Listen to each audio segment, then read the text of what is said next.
คนเปิดพี่น้องเอ้ยเนาะมาแต่หับอยู่โรงเรียนเนี่ยพามาแว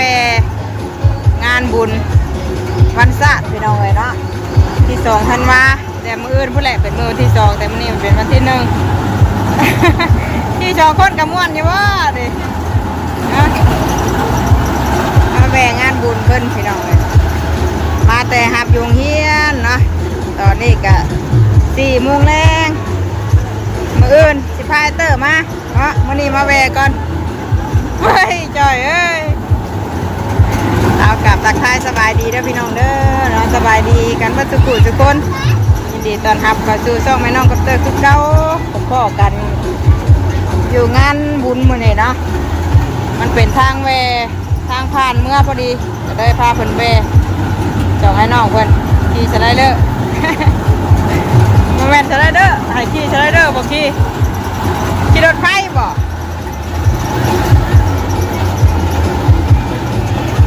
2 คนบ่มีฮันโมงานเพิ่นก็จัดอย่างใหญ่เลยพี่น้องเอ้ยมื้อแรกพุ่นได้คนสิหลายเนาะตอนนี้ก็ยังบ่มีหลายบ่เพิ่นขายของก็อยู่ในพุ่นชนในพุ่นเนาะขายเสื้อผ้าจริงซ่าแดดส่องเลยค่ำเลย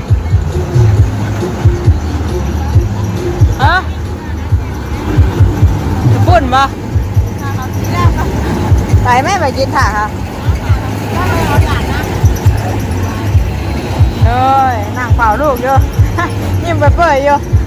ผมมีโมขี่2 คนไอ้น้องเพิ่นเนาะช่วงค่ำพุ่นแหละจะมีคนหลายพี่น้องเอ้ยตอนช่วงแรกนี่ก็ยังบ่ค่อยมีคนปานใดใครแน่อากาศก็บ่หนาวปานใดเนาะร้อนแน่3 มื้อเลยเด้คันหนาวคือวันวัง4-5 มื้อคืนหลังนะสิเบิดแล้วไปจักกันน่ะ20,000น่ะแป๊บเดียวไปจักมันแดดแช่มลูกเอ้ย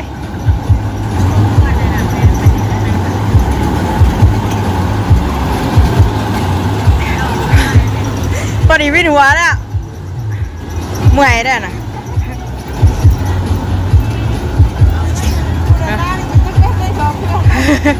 เป็นตึกอันนั้นเลยใช้บริวารน่ะอย่าบดนะ20,000บุกุ้มไม่ใช่หรอเปิดไปอันว่าตักน้ำมาได้กระตุ้นพี่น้องเลยเมื่อกี้นี่น้อยน่ะไอ้ตาเบิ่งหลานหน่อยขี่รถไฟพี่น้องเลยเดี๋ยวไปรอบังข้างใน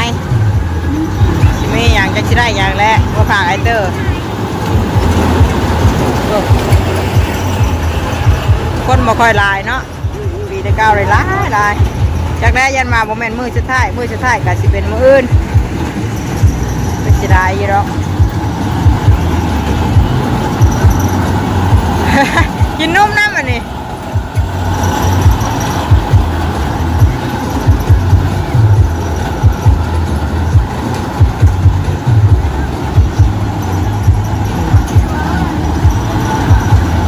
อยากนอนไปจ้ะ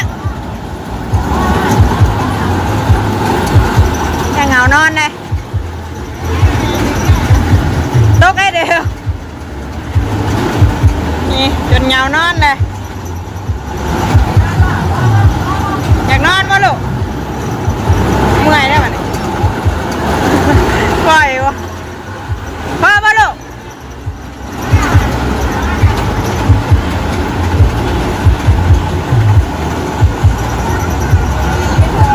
พักก่อนให้เพิ่นจอดก่อนโอ้ยวินหัวแล้วนั่งอ้อมไปอ้อมมาลุงเลยไปใช้ป่ะนี่ไปทางไหนป่ะนี่ได้กินมากับคุณมากินมาสบายดีป้าลุงเลยลูกสบายดีไป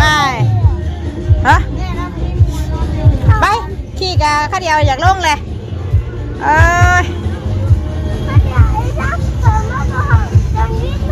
วินหัวใช่ไปไหนป่ะนี่ไปรอบังข้างในคุณป่ะไป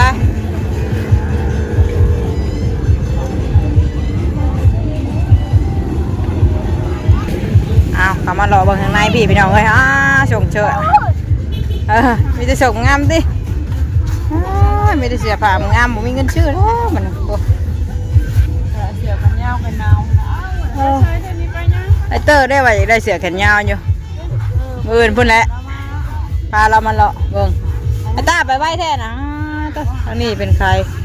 เสื้อผงเสื้อผ้าพี่น้องเอ้ยใครเกิบใครช่าง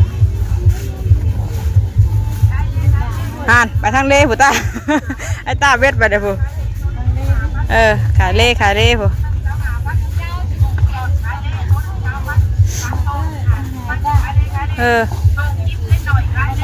เอาบ้าง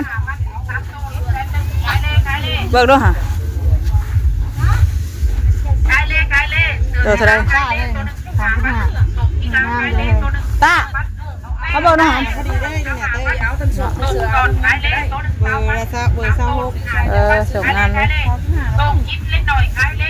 เบิกก่อนเด้อเอาไม่ได้เอาใช่ไหมพี่น้องเอ้ยกับปนันเพิ่นกะกระเป๋างามแท้ตา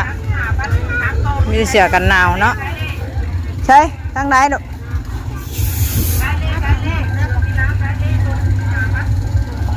ไป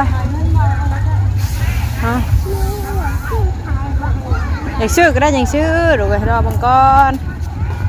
จะมาหลอกบังกอนใครเชือพงเชือผ่าอะไรใช่ไหมเนี่ยเนาะ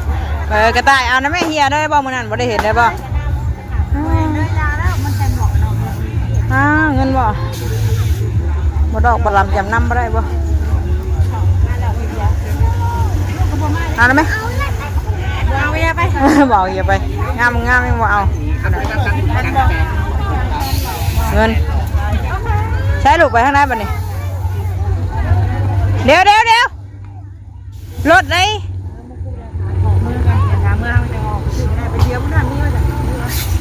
ทางนี้จะเป็นคายน่ากินทางนี้เนาะ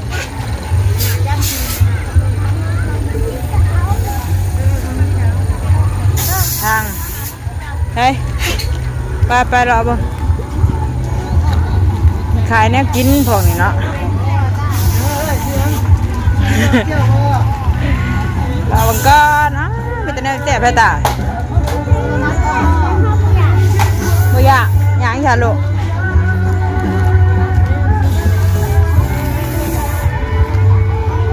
โอ้ยตอนนี้ฟ้าเตอร์มาอีกได้มืออื่นนี่พอดีแล้วมืออื่นเพิ่นยุดเฮียนพี่น้องไงเนาะเพิ่นพักเฮียนแน่สาวคู่เพิ่นก็แจ้งมาเลยเด้ว่ามืออื่นปิดเฮียนเลือกปุ้งมาตัดซับปุ้งได้ลูกอ๋อมึงไง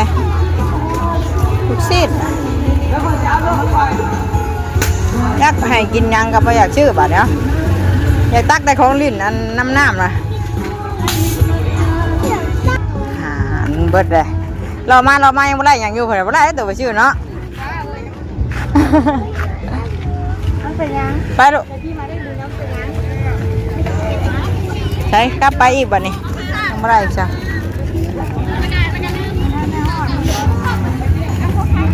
ราคาบ้างคารามไม่เดี๋ยวไปกลับไปพูดไป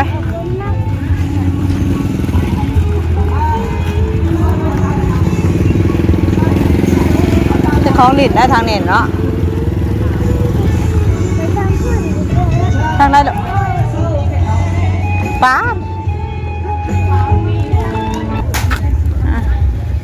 มียังตานี่ไหนลูกสาวเป่าควันหนึ่งอันนี้กุ้มอยู่จับเอาสีเลย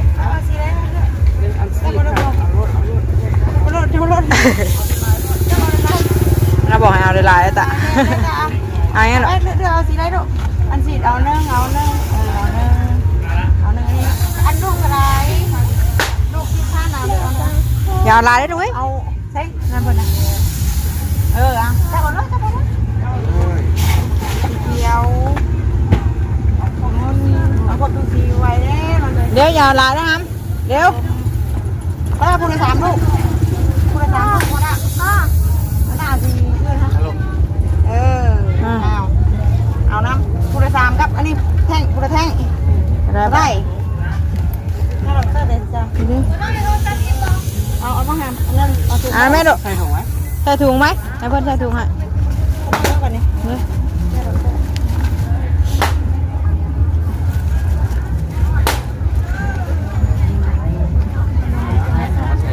ลูกโอ้ได้ยังนี่นะบ่ค่ะอันนี้ลูกยังอันนี้นะ จ้าจุงจุง เออ จ้าร อได้ลูกใช่ แล้วก็พูดที่น่ะ ถือเอาลูกถือเอาไปมานี่มาไม่จับมือมายันรถมา เอาไปย่างมานี่ได้กินทุเรียน ไปรอมือได้มานี่เนาะไปจ้ะเดี๋ยวจังหน่อยมาต่อคลิปพี่น้องเลยเนาะว่าจะได้ยังเนาะไปได้อันนี้พูดอันลูกเฮ้ยถือเอาลูกมือให้อ้ายน้ำเด้อมือให้อ้ายน้ำ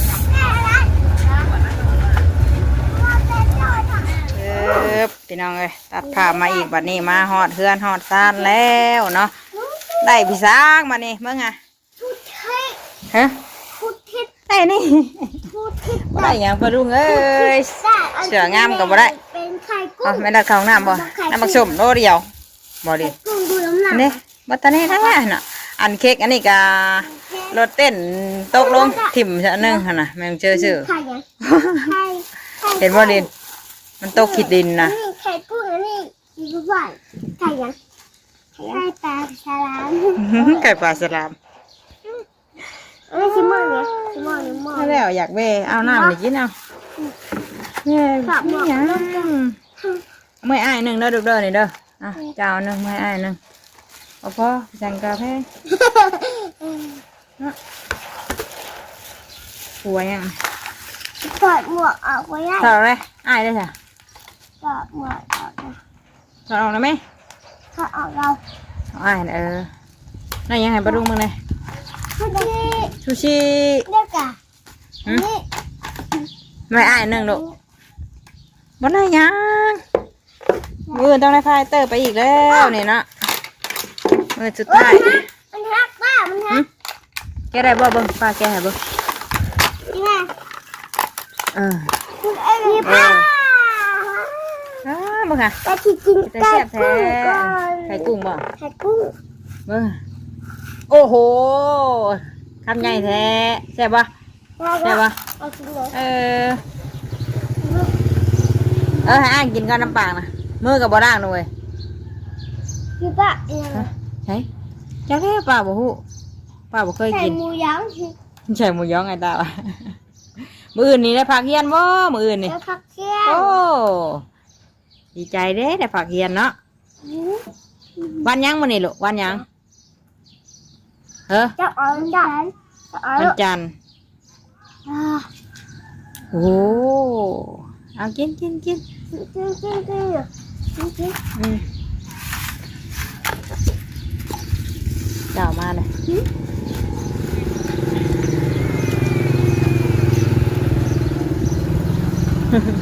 เดี๋ยวไอ้ก้าว เฮ้ยเฮ้ยเฮ้ย ว่าเจ๊เลยลูกในก้าวแล้วเจ๊เลยมาสิว่าเฮ้ยว่าจังเนาะใช่บ่ดินเอาแม่มาชมมาลูกป้าซื้อมาชมเมื่อให้มาต้อนน้องจุ๊กกิน ถ้ายังกินเลย กินมึง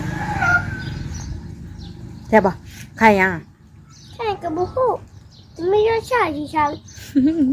เขาปาดไปจ้ะเขาอันนั้นจ้ะใครเกลียดไปจ้ะ แค่เจ็บไม่กี่ปีคือว่า ยันบ้าใครตกใครเกลียด ที่ อ่ะ มันยังใช่มันคือทำมาจากเข่าไปเนี่ย จูชีมันทำมาจากเขาบอจักได้ถามป้าลุงหน่อย แกแค่มันจากเข่าอย่างนี้ ฮะทำมาจาก เพื่ ยั อน ง เห็ นี่ นปะเพื่อนเทศป้านนักอะป้านนักอะเอาใช้ไล่มาห่อแล้วก็เขาก็กินได้เลย มานี่อันชูชีนะเขาคือบ่เฮ็ดกินอย่าดุบ่ เอาเถอะเบิ่ง เขาเฮ็ดบ่เป็นเขาเฮ็ดเอาเข่ามาแล้วกับปั้นแล้วก็สลายมาห่อแล้วกับกินเพิ่นน่ะพี่น้องเอ้ย แม่อยากกินแค่ บ่แม่นของเขาบ่แม่นของบ่แม่นลูกไม่รันหายเด้เนาะ นี่กินคนละคือ อย่ากินมันถือกินดินมันขี้ฝุ่นลาย โอเค เพื่อนแท้ กินน้ำหมูเข้าก็ได้ เล่นหมูอันนี้ได้ผลตังเอาได้เท่านั้นแล้ว10,000ได้หมูอุดน้อยตัวหนึง โอ้ยเอาใช่ นทำไมล่ะยุ่ เห็ดดูมั้ยกินได้ไหม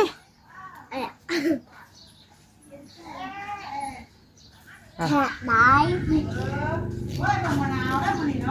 จริงไหม แป้ห่อนเลยเนาะเก่าหนาวเลยเก่า เดี๋ยวนี่ภาษา เฮ้อ เดี๋ยวน้ำหมู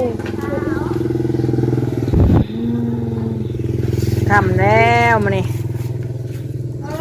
ที่ท่อปนาวพี่น้องเลย ทางติยังไม่กินอยู่บ่นะ ของเฮียตกมันบ่ได้ชับอันหนึง นี่มันทำมา เอาเพิ่นว่าชูชีกะเอาเข่าปั้นๆแล้วก็เอาสลายมาห่อเพิ่นน่ะดิ